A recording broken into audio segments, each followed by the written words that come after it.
The United States' northernmost military base, the Thule Air Base, is located in Greenland. Established in 1941 to aid Denmark in its defense against Germany, the base is just 947 miles away from the North Pole. The U.S. established the Thule Air Base in 1941 to help Denmark defend its colonies from increasing German aggression. Located about halfway between Moscow and New York City, the Polar Base is home to about 140 American military staff along with a few hundred Danes, 50 Greenlanders, and a handful of Canadians. The base is unlike any other, and the residents basically just learn to deal.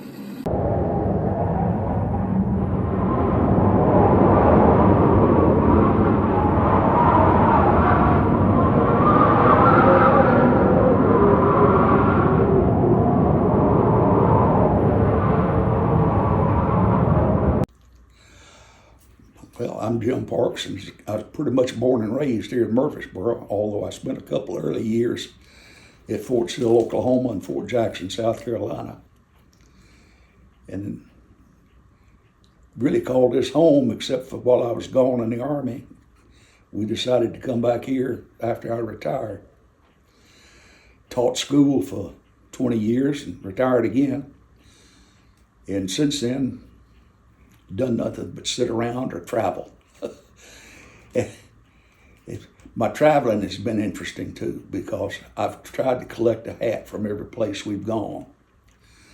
And I've got about 40 hats out there hanging on a rack. But it's been interesting. We've enjoyed it.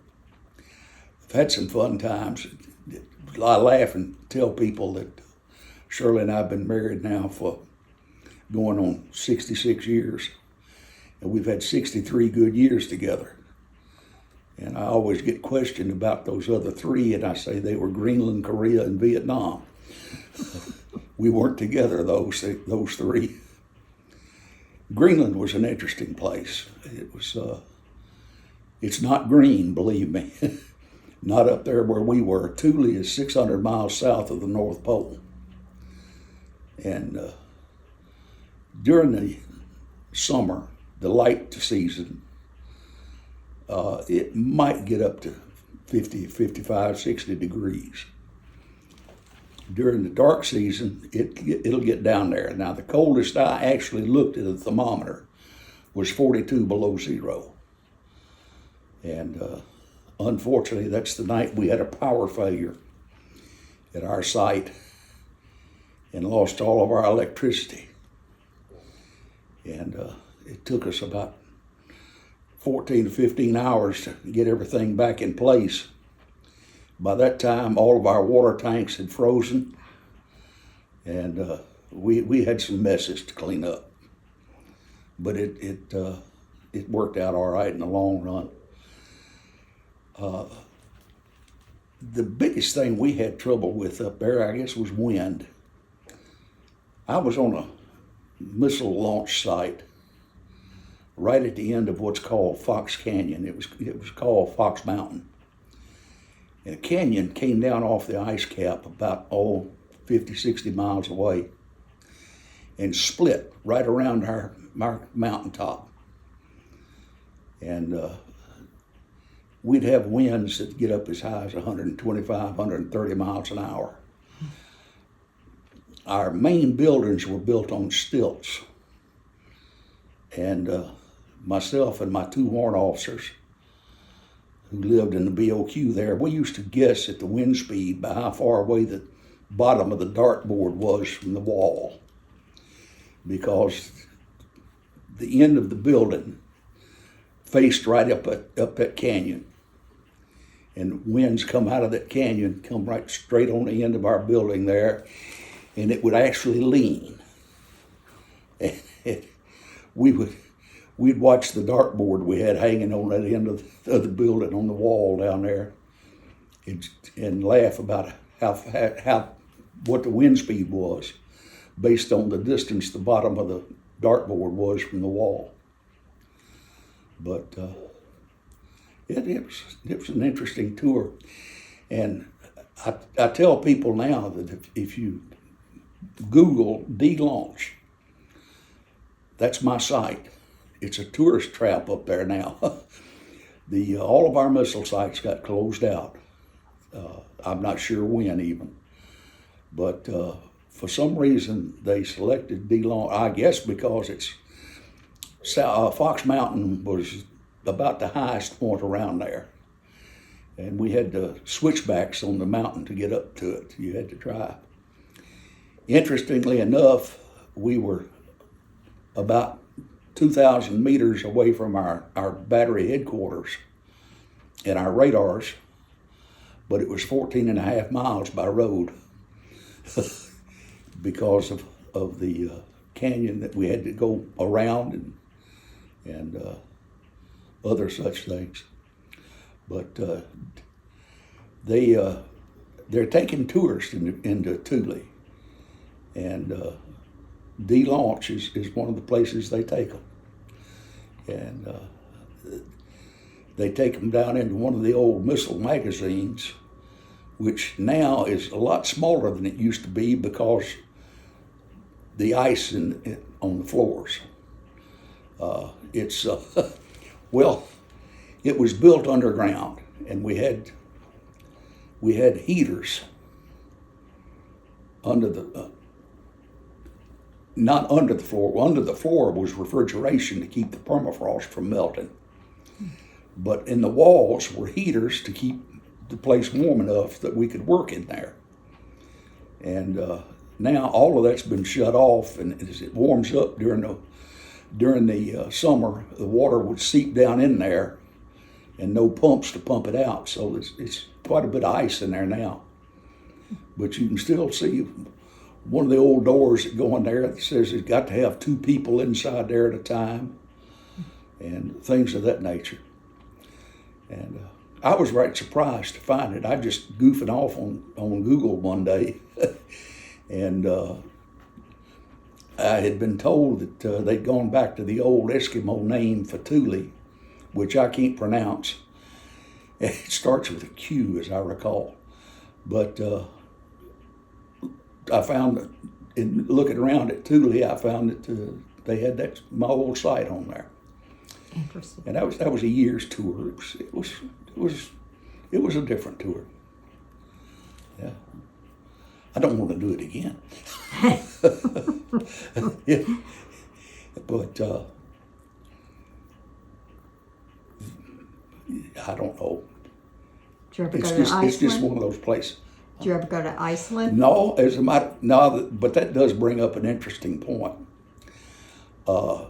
There is a organization, the Knights of the Blue Nose. It's one of these things that's an honorary type. If you spend 90 consecutive days above the Arctic Circle, you become a member of the Knights of the Blue Nose. Oh. Well, obviously, Thule, I got my Knights of the Blue Nose. But I also have my father's Knights of the Blue Nose certificate. He was in Iceland in World War II. That was their first assignment, was Icelandic defense. And now, he got one other certificate that I didn't get. He's a member of the FBI. And I really won't go into what it means, but it has nothing to do with the Federal Bureau of Investigation. But Dad and I laughed about comparing Knights of the Blue Nose certificates. Mine's in nice, beautiful color, and his is in old black and white. But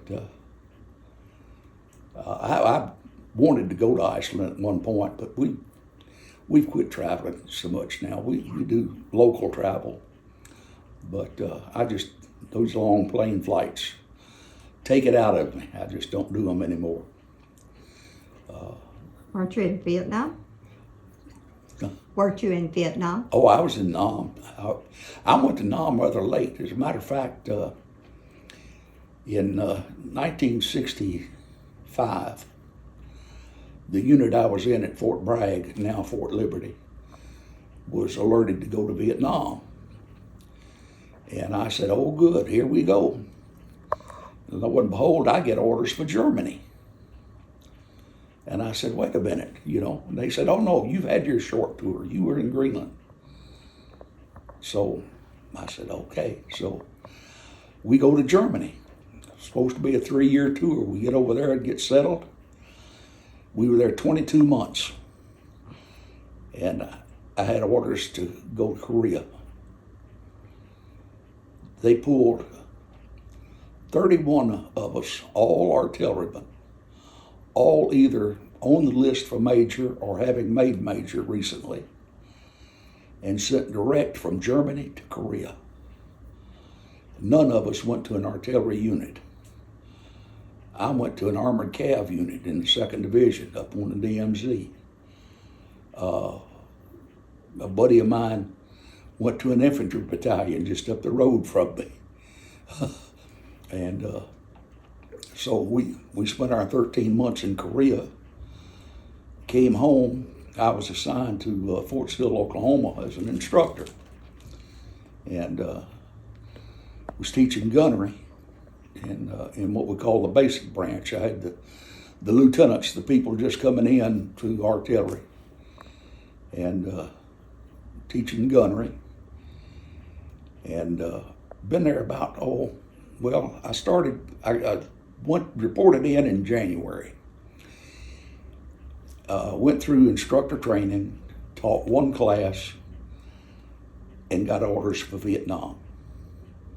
I'd been there less than 6 months.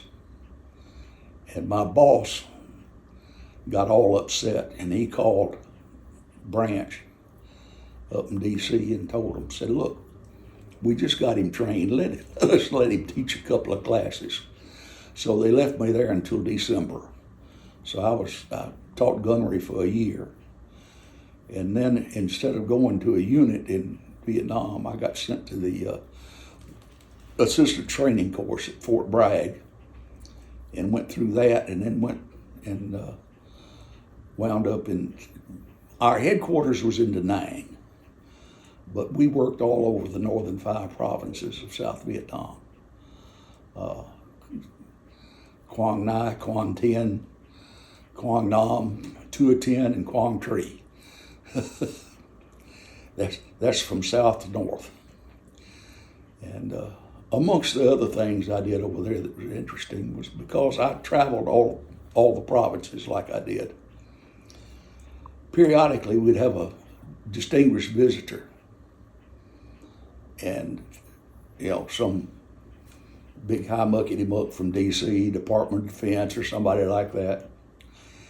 So they'd holler at me to be the escort because I knew all these places. We had one site up on the Ben Hai River, which was the dividing line between North and South Vietnam, that overlooked the blown-out bridge, but the North Vietnamese flag was just on the other side of the river. And we had these big high-powered binoculars, naval binoculars, up in a tower on this one site. And all these people had heard about it. They wanted to go up there and go up in that tower and look across into North Vietnam. So I'd wind up arranging for a helicopter to get us up there. And it interfered with my job a little bit, but on the other hand, you met some interesting people. The other thing about that job over there was getting to meet the Vietnamese people. I worked with, you'll hear a lot of people say that the Vietnamese soldier wasn't worth a hoot. The Vietnamese soldiers that I worked with were great. They were fantastic troops, and they were dedicated. And in particular, we had a unit called the Hot Bow. And the Hot Bow was made up of soldiers who could say that a member of their family had suffered an atrocity in the hands of the Viet Cong or North Vietnamese. Every one of them had a bone to pick, so to speak.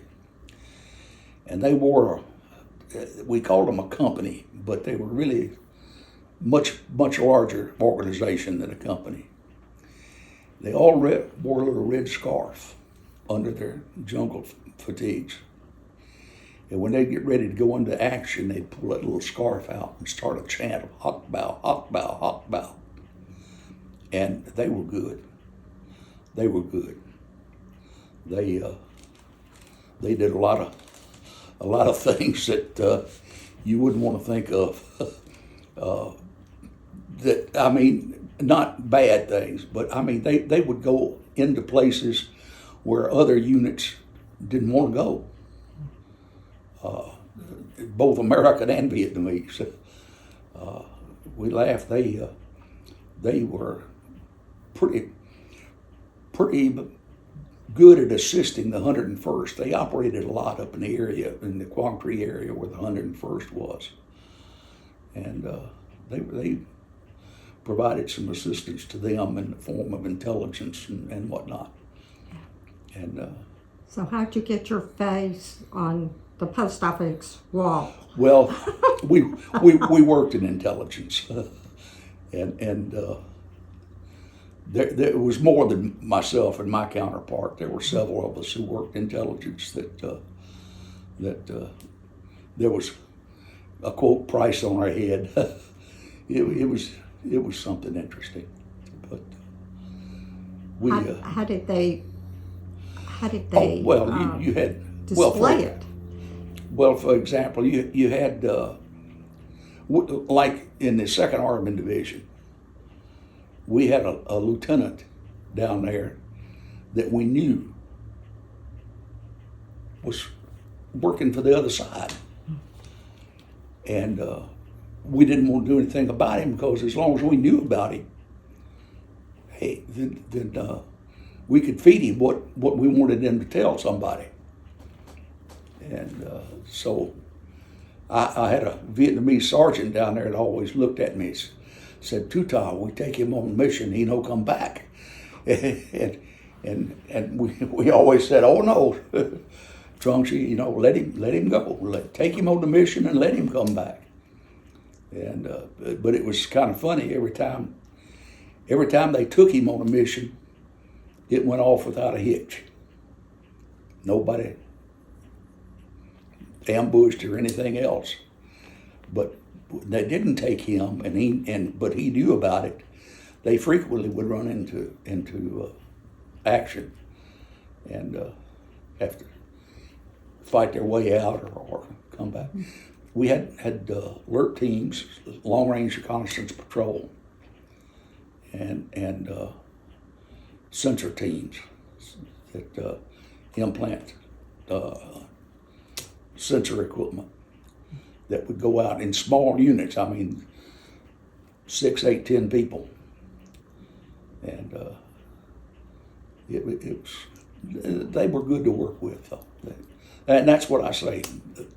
Other people may complain about the Army soldier, but the ones that I had dealings with were super.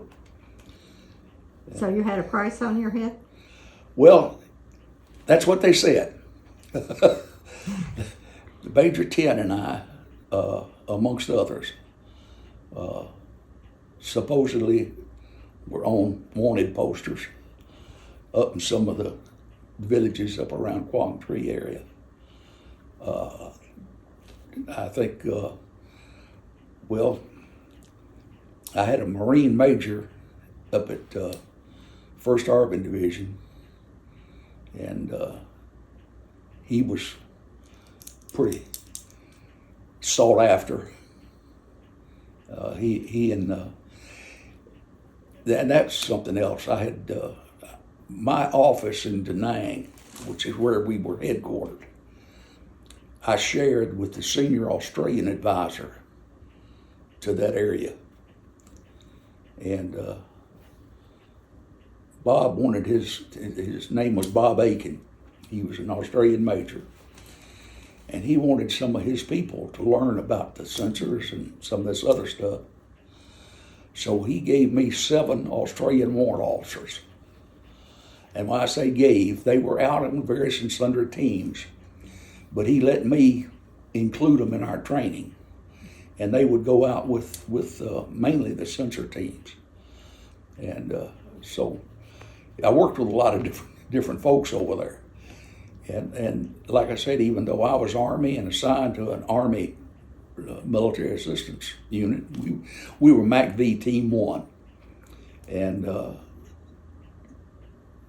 but I worked with the Navy. I worked at the Marines. I was frequently over at the 1st Marine Division at their intelligence briefings. They were just across the airfield from us in Da Nang. And and traveling, I got a lot of helicopter time over there. But interestingly enough, those of us working our programs, we were not eligible for the Air Medal. I had people that were out in the field doing the same job infantry would do. They were not entitled to the Combat Infantry Badge because we had the wrong MOSs. Oh. We all had intelligence MOSs instead of infantry or anything involved with air. They didn't have something comparable? No, not then. Wow. But that's about the summation of my interesting things, other than if you want to talk travel, since we've retired, we've done a lot of traveling. And somebody was asking me the other day about river cruises, and I recommend the Castles of the Rhine. We did it on the Uniworld River boat cruise, Amsterdam to Basel, Switzerland. Mm-hmm. In one 4-hour stretch, there's 16 castles. And our boat, we had a narrator on board who had a story about each one of those castles. And it was really interesting. But, and although we've done both, and we've done more ocean liner cruises than we have riverboat, we like the riverboats best. Really? And there's I'll put in a plug for American Cruise Lines. They operate here in the States. They operate up and down the East Coast, and then they just recently started a run from Seattle up to Alaska, and they operate on the Snake and Columbia rivers. And they'll take you from New Orleans all the way up into Minnesota on the Mississippi. And Jim Parks, as well as his father, were knights when they left the top of the world. Being inducted into the Arctic Order, Knights of the Blue Nose, is the method of recognition for all those who survive a short tour at the top of the world. It's a well-deserved honor, as it requires the honoree to forego months of sunlight, warmth, human contact, and reliable internet. It is definitely one of the more unique farewells a service member will receive. The ceremony itself takes place shortly before the honoree departs on the weekly rotator. Yes, there's only one. The member is taken to the front of the room, and while the induction is read, his or her nose is painted blue, symbolizing the physical reaction to the extreme Arctic cold that they have become so accustomed to. Brrr. Each member gets the opportunity to place their individual blue painted mark on the departing member as a personalized goodbye message. These may range from writing small words or messages to painting a picture, such as a shining sun, an iceberg, or a cloud, or adding maybe new facial features like cat whiskers, freckles, or dimples.